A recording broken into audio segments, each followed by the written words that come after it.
So Genesis 3:15 is super, super important. Genesis 3:15 is the first prophecy in the Bible. People remember that, Adam fell willingly, Eve was deceived. And so let's go ahead and go to Genesis 3:15, Jimmy, because Genesis 3:15 sets the narrative for the rest of the Bible. It is the point of the Bible, actually. So Genesis 3:15 is major importance. Let's go ahead and read that. And I will put enmity between thee and the woman, and between thy seed and her seed, and it shall bruise thy head, and thou shalt bruise his heel. This is the first prophecy given in the Bible, and it sets the tone for the rest of the biblical narrative. Here you have two people that do not have seed. Eve doesn't have seed, and Satan doesn't have seed. But yet God is saying, I'm going to put a separation between your seed. So first of all, that's kind of an interesting way of saying it. But what's the point of this? Well, we have to understand that the seed of the woman, as we see talked about throughout the Bible, the seed of the woman will be Jesus. So he is the seed of the woman that's being talked about there. Who's the seed of the serpent? Well, we have a few clues on that. We'll read this throughout our text here. But one clue we have is in John 8:44. Remember when Jesus is talking to the Pharisees, and they said, Abraham's our father, and Jesus makes a distinction. He says, he says, you may be, how does he say it? You may be children of Abraham, offspring of Abraham. He makes it a very physical term, but he said, but he's not your father. You may be children, but he's not your father, something like that. He says, you are of your father, the devil. So this is a spiritual seed. I have it here if you want me to read it. Yeah, go ahead. So I'm butchering it. Ye are of your father, the devil, and the lust of your father ye will do. He was a murderer from the beginning, and abode not in the truth, because there is no truth in him. When he speaketh a lie, he speaketh of his own, for he is a liar and the father of it. He says in verse 37, I know that you are Abraham's seed. That's a very physical, and that's the important part of seed here. Seed just means line. I know you're of Abraham's seed, but he says this in verse 37, but ye seek to kill me because my word hath no place in you. I speak that which I have seen with my father, notice the relationship, and you do that which you've seen of your father. And they answered him and said, our father Abraham is our father. Jesus said to them, now this is the point, verse 39, if ye were Abraham's children, you would do the works of Abraham. So he's making a distinction between seed and children. In other words, Ancestry.com places you in the lineage of Abraham. Oh, but you're not children of Abraham. Mm. In other words, you're not in covenantal relationship with Abraham. That would be kind of saying sons of Abraham would be a way of saying you're in covenant relationship like Abraham was. Sons of God means you're in covenant relationship with God. Oh, you're of his seed, but you're not his children. Different. So this is a study about the seed line of Satan and Eve. And God says in Genesis 3:15, I'm going to put enmity. That word means division, a separation. There is going to be a clear separation going through the timeline and the chronology of history where Jesus is going to be born and he's going to crush Satan's head. That's what this is talking about. It says, there is Jesus. It's kind of worded funny in the Hebrew, but that it is actually Jesus. It shall bruise thy head, and thou shalt bruise his heel. In other words, the imagery there is that this one that's coming from the seed line of Eve is going to step on your head. It might bruise the bottom of his foot, but he's going to give you a death blow to your skull. He's going to crush you with his foot. When Jesus was on the cross, he certainly got a bruised foot. In other words, he got a wound which was healed in the resurrection. It was temporary, but the death blow that Satan received is permanent. It was a loss at the cross for him that will result in the total destruction of his kingdom, and those that follow him will not experience life everlasting. So this is setting up the biblical narrative. Okay, let's go to Genesis 4. So in Genesis 4, I just want to point out two verses that's going to help us with our context here. Chapter 4 and verse number 1.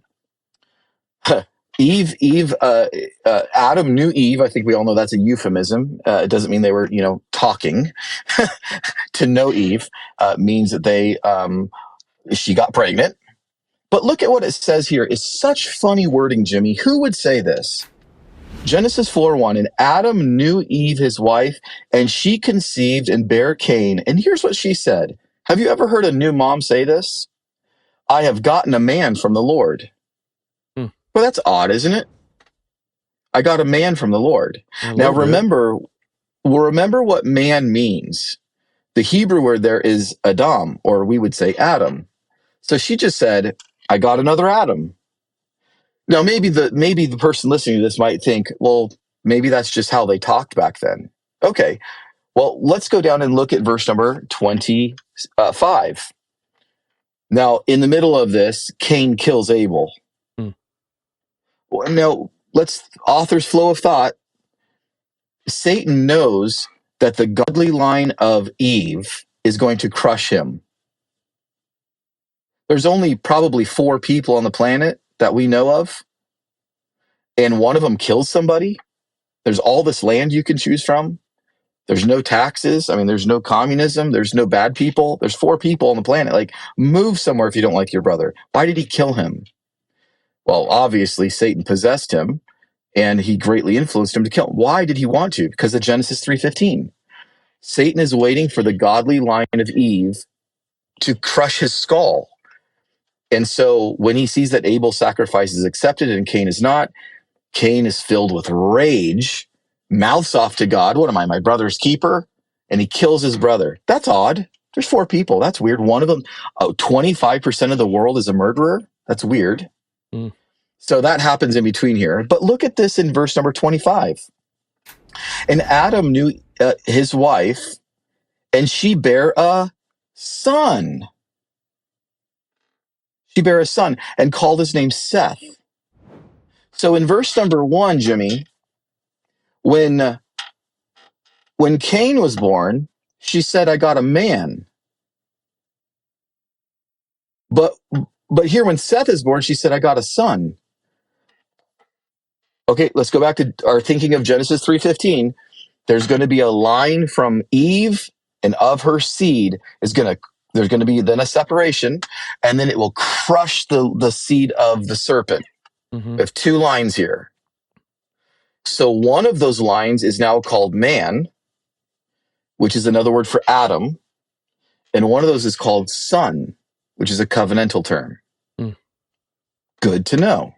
Yeah. Now let's go forward to Genesis chapter 5. Genesis chapter 5 is the genealogical record, or if I could say it this way for the sake of our study, is the record of seed. And we're going to start with Adam, the first man, Adam. So we're going to start with Adam, and we're going to go all the way down through Noah and his 3 sons. Shem, Ham, and Japheth is how we end this in verse number 32. Why is that important? Because we're looking for the seed of Eve to crush the serpent. So we're following a seed line. We're following the seed line. The reason chapter 5 is in there, and you see this several times in Genesis, and look at First Chronicles, what is it? The first 9 or 11 chapters of First Chronicles is all, and he begat, and he begat, and he begat. It's the chronology, it's the chronicles of the chronology of Israel. It's the seed record, because we need to follow the seed of Eve and the godly line of Eve, because somebody from that line is going to crush the serpent. And so just for our viewers to know, we end up with Noah, and it's going to be through Shem that Jesus comes. So we're going to follow now the line of Shem. If you ever get a 1611 King James Bible, I mean an actual facsimile, the real what the translators did, man, you look and see how much work they did showing the genealogies in the first. They probably have, I don't know, 20 pages or so of just genealogies they do with these little circles like you would a family tree. You can follow all this down. It's absolutely amazing if you've seen that. But through the line of Shem is where our hero Jesus is going to come from. So Genesis 5 is the record of the seed line. so that we don't lose point of Genesis 3:15. Okay, now let's get to Genesis 6. Now that we know the author's flow of thought and we know what's going on, Genesis 6 is getting ready to get the readers to see the flood narrative from Genesis 6 through 9. Genesis 6 through 9 very generally is covering the flood, and we're going to see that we're going to start this thing over with Noah, his wife, Shem, Ham, and Japheth, his 3 sons, and their wives. We're going to start the seed line over. That's why Genesis 5 is important how it ends, so that you know that Shem is of the line of Seth because of the prophecy in Genesis 3:15. Because when we hit a reset button and the world's population is done, it's very good for the reader to know that Genesis 3:15 is still intact because Shem is from Seth. We're following it. Right. Okay, so let's look at this. In verse number 1, it came to pass when men began to multiply on the face of the earth, and daughters were born unto them. Okay, let's go slow here. Now, what do we know from verse number 1? First of all, I'll just point this out. Notice that it was men who were multiplying. And when men were multiplying, they had daughters that were born to them. So far, here's what we have. We have people that are making more people. Not very difficult so far, specifically with the name men. So men are multiplying, and onto them, daughters were born. I don't think anybody would find this too difficult. So far, we have people making more people. Let's look at verse number 2. It says that the sons of God saw the daughters of men, that they were fair, and they took them wives of all which they did. So here's the question, Jimmy. Is sons of God here? Is this an angel? Well, if you're a Bible-believing Christian, you can erase that option. Why? Because Hebrews 1:5 says that at any time, it was not at any time that God called any of the angels a son of God. Well, I believe the Bible, so I can erase that option. Also, but look what we have in this verse.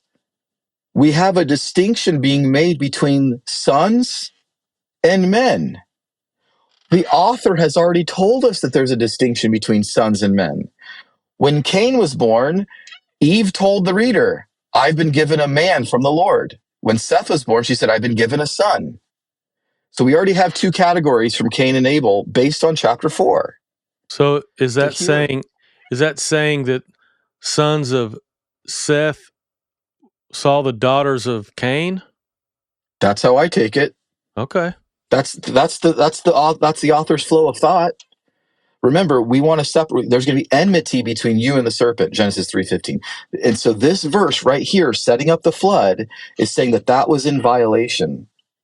In other words, this separation that was supposed to be there is now not being there because it was the daughters of, let's go ahead and read it. The sons of God, sons of God, that's a covenantal term based on everything we've already read in the New Testament. Jesus came to give us power to become sons of God, to be in covenant with him. So can I read it this way? Those that are in covenant with God, they saw the daughters of Cain, the daughters of Adam, men. That's the word. So, and by the way, women have always been the problem. Oh my goodness, Jimmy. What's your address? Where can the mail go? P.O. Box. Ladies and gentlemen, it's at Jimmy Vision, P.O. Box, something, Tennessee. I'm just kidding. I'm just kidding, kind of, mostly. Kind of, mostly.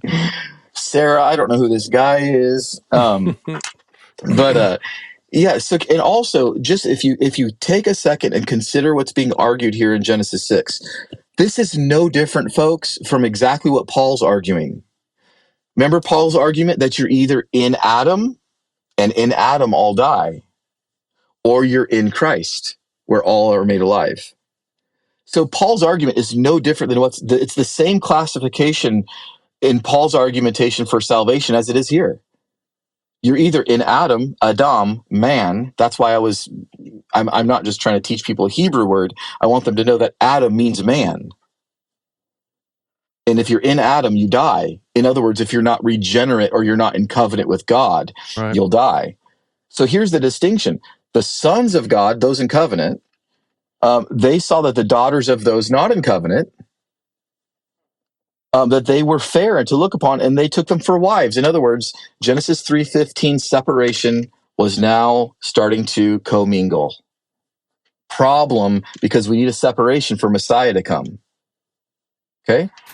Verse number 3, and the Lord said, my spirit shall not always strive with man, for that he is also flesh. His days shall be 120. And that's talking about counting down to the flood. Okay, so I used to think in verse number, I used to think we were guaranteed 120 years. I claimed yeah, that all the time. yeah, a lot of people read that and say that. That's just counting down how long they had until the flood. Yeah. But notice the physical terms here in verse 3. Remember what we're talking about. Let's not lose sight of it. Are the sons of God fallen angels? Is the ET theory viable according to the text? Well, my goodness, Jimmy, we're almost to verse 4, which is the creme de la creme. This is the pinnacle of their teaching. And so far, you know what we have? God saying, my spirit will not always strive with man. Why? According to verse 4, it's Satan's fault. It's the demon's fault. So, but my goodness, so far what we have is we have in verse number 1, we have people multiplying with other people. Then we have a certain people group looking at another people group and wanting to marry them. And then we have the reminder that people will only live this long and God's spirit will only be with people for this long. Author's flow of thought. Do you see now why they start with verse 4? Context, It's wildly out of context. Okay, verse number 4 says this. And this is the funniest part. I shouldn't say funny because I don't want to mock anybody. But here's the most ironic part of this whole thing. Let's read verse number 4 super slow. There were, and I'll just say Nephilim, because that's where we're getting that word. There were Nephilim in the earth in those days. In what days? Well, in the days that verses 1, 2, and 3 happened. In the days that the sons of God saw the daughters of men were fair and they took them for wives.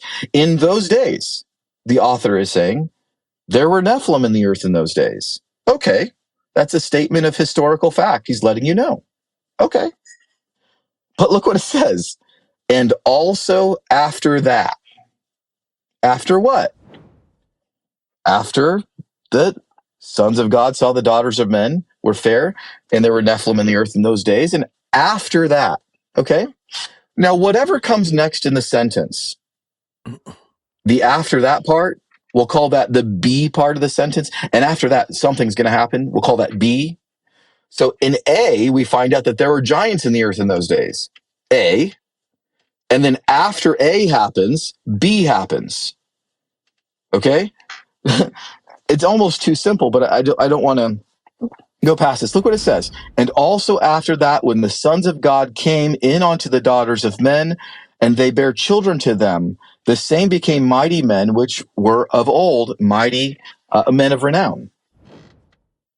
Now, people want us to believe with the ET theory that it's the commingling of the fallen angels with humans that produce these mighty giants. Problem, it says here that there were giants or Nephilim in the earth in those days. So they're already established on the earth. So before this supposedly happened, there were already giants in the land. They're already there. Yeah. They're already there. And then after they were there, after that, then something happened. What happened? Well, after that, the sons of God came into the daughters of men, and they bare children to them. The offspring question happened after the Nephilim were already on the earth. You just got to read it slow enough to see it. Now, let's go a step further. What exactly was produced? And I'm going to give a challenge to all of our viewers to take a second, pause the video, open your Bible to Genesis 6:4. Here's my question to you. What was produced by the sons of God going in onto the daughters of men? Leave out the adjectives, just give me the noun. Men. So we have here, yes. It tells you what they were. The answer is right there. The offspring of the sons of God going into the daughters of men, You know what they produced? People. So in Genesis 6:4, you have people mating with people, producing people. It's actually in the verse. So you have to have a preconceived idea and read into the text something else. And somebody has to tell you a definition from an external source. That's not biblical theology. That's not a Bible study. That's trying to harmonize the Bible with an external source. This has two glaringly huge, obvious errors for the ET view. One is that the Nephilim were already on the earth before this event took place. The second thing is, even after it took place, it tells you what they produced. They produced men. Now, they were mighty men, but that doesn't mean they weren't men. That's just an adjective. They were apparently good at fighting. And we'll break that down in a little bit. Let's go to verse 5. Now, verse 5, here's another part of the ET view, is they state the reason for the flood, and Jimmy, you can chime in on this because you're more versed in it, but the purpose for the flood, according to the ET view, correct me if I'm wrong, is to try and get rid of the Nephilim line. Is that right? Yeah. Yeah. I was told that everybody's blood was corrupted with half angel blood by now, and even the animals, and it was just hard to find anything clean, animal or human wise. So in order to preserve the line, God had to kill everything off and start over with the only guy who was left with pure blood still. The only family. Right. So obviously, if we look at the Word of God, and we can actually get the purpose for the flood right here. Verses 5 through 7 tell us. It says, and God saw that the wickedness of, and I would just ask everybody to look and see what's the next word. God saw the wickedness of what? Man. Was great in the earth, and that every imagination and the thoughts of his heart was only evil continually. It repented the Lord that he had made man on the earth, and it grieved him at his heart.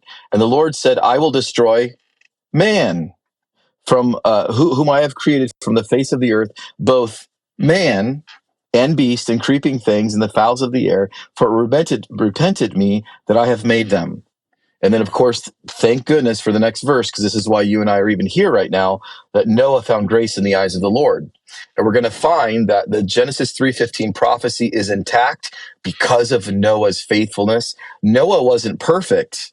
He just found grace. He just found grace. He's a sinner who found grace through humility and believing God. And it was because of that he had a covenantal relationship with the Lord. But my goodness, let's suppose, okay, this is, let's do a little plug and play here. Let's suppose the ET theory is true. Let's go back and read verse 4 and assume that the ET theory is true. There were Nephilim, there were half-breed fallen angels, demons, and in the earth in those days. And also, let's forget also after that part. Also after that, when the fallen angels came unto the daughters of men, they bare to them a hybrid mighty army. Okay, so who's at fault there? Satan's at fault. The fallen angels are at fault. Boy, you know why they don't really read past that verse, Jimmy? Because verses 5 through 7 are expressing God's wrath and anger on men. Well, what did men do? Yeah. Why would it grieve God's heart that he made man? Yeah. I mean, you have women mating with demons. The women are giving themselves over to demons. The men are the only group of his creation that were innocent, that didn't do anything, according to the text. I'm saying hypothetically, if you read this as the ET view, right, 5 through 7 make no sense. You know what else doesn't make sense? So again, author's flow of thought. You know what else doesn't make sense? And I'm jumping ahead to after the flood, because there was also Nephilim after the flood. Because well, yeah. You know what I mean? Because that's scripturally. It talks about Nimrod and all these giants in the land, like this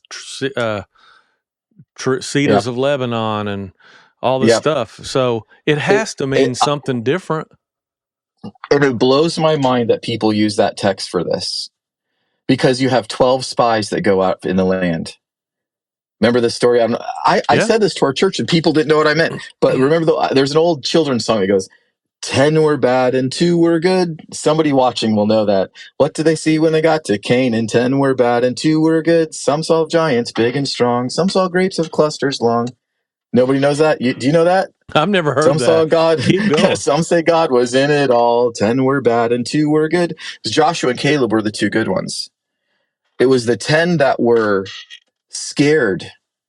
It was the 10 that were not the faithful spies. They came back.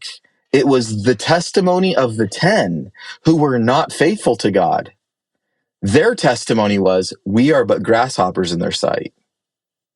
Joshua and Caleb, the 2 godly ones, they said, what are you talking about? This land is ours for the taking. So I can't believe that the proponents of the ET view would use the 10's testimony. Shocking. It disproves them. Wouldn't you want to use the testimony of the faithful? I don't understand how they use that as a point for their doctrine. It said we were like grasshoppers in their sight. Yeah. And so who that said just that? gives The you the ungodly imagery ones. of like being very small to very big, Yeah. Ungodly people don't think very well of the Lord. The 2 faithful ones said, the land is ours. Different perspectives, maybe, because 2 were faithful to the Lord. Yeah. I mean, we're talking about putting this on a court of law. It's the 10 that were ungodly that said, we don't stand a chance against those guys. The 2 faithful said, we got this. What are you talking about? So verses 5-7 in context are blaming the wickedness of men on the flood. The ET view violates that principle. It's the wickedness of men for the reason for the flood. That's in the Bible. If you have any other reason, it's extra biblical. It's from a different text, and you're inserting that. That is called eisegesis. You're bringing an outside thought into the text. I'm only here to harmonize the Bible with itself. This is a Bible study. I do biblical theology. I am a Bible teacher. I don't harmonize it with any other history books. Okay.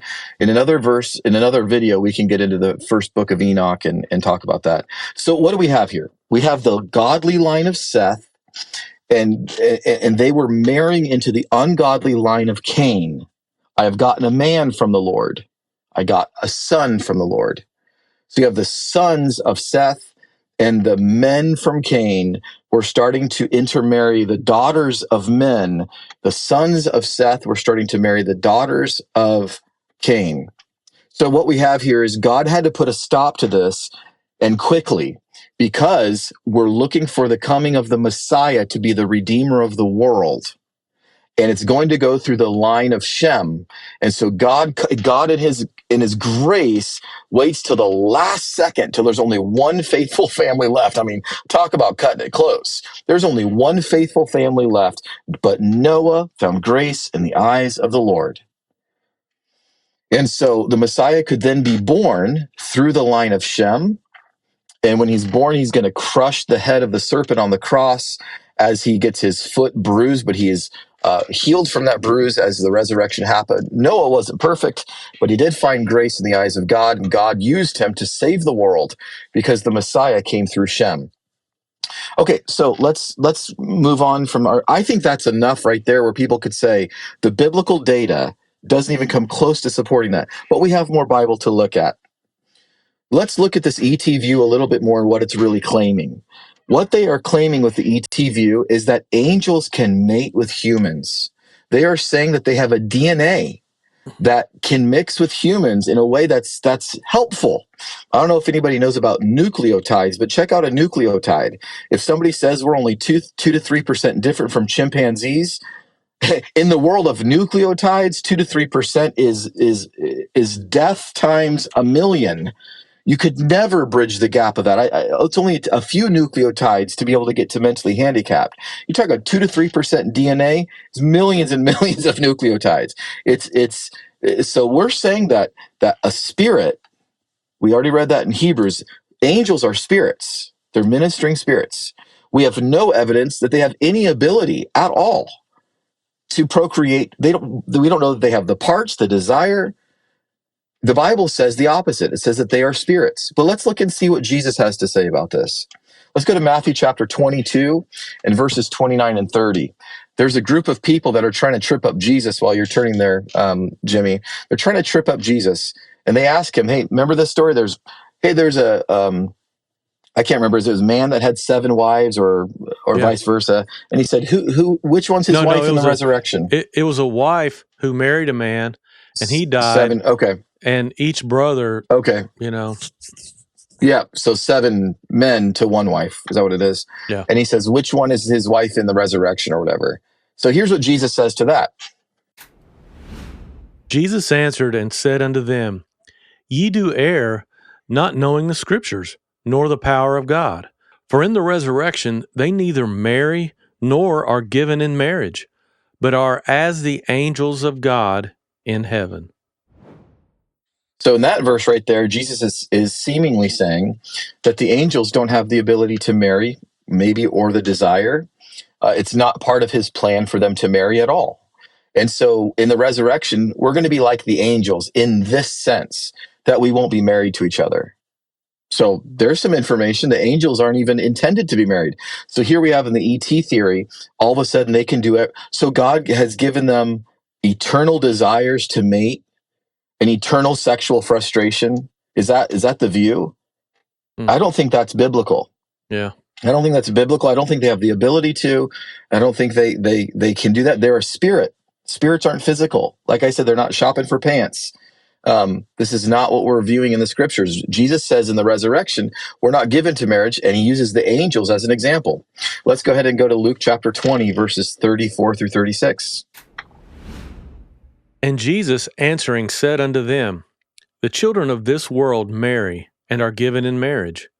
But they which shall be accounted worthy to obtain that world, and the resurrection from the dead, neither marry, nor are given in marriage. Neither can they die any more, for they are equal unto the angels, and are the children of God, being the children of the resurrection. Again, you have that phrase, children of God, because you're part of the resurrection. And one of the similarities you have with angels is, again, you're not married. You don't have that ability. Let's read Hebrews chapter 1, 13 and 14.